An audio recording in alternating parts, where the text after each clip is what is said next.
What's up, everyone? Just making a quick little video about these little Brady Games magazines. Just kind of nostalgic for me. Figured to bring up some memories for a few of you that might have messed with these.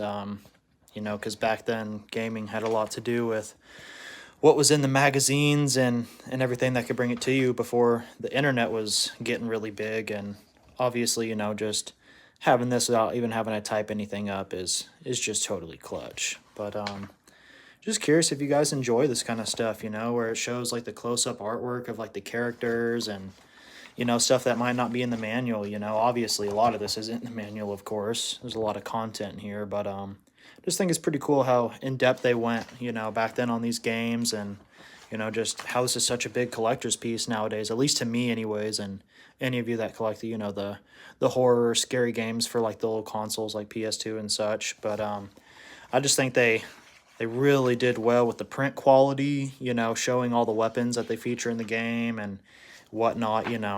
It's pretty cool, and it's helped me a time or two through a level where I'm like scratching my head like, what the heck am I supposed to do, and there's like a switch on the wall or something that's briefly highlighted that you just couldn't see, from a distance, because it's a pretty big, not going to say open world, but the maps are pretty good size, so there's a lot that can be missed if you're not paying close attention.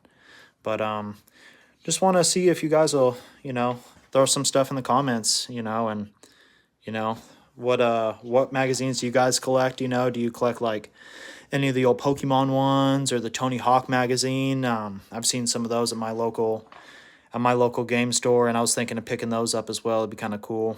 But I just had to scoop these up. But I got this one in my local store, but the other had to get online. But I got them for a pretty good deal, I would say.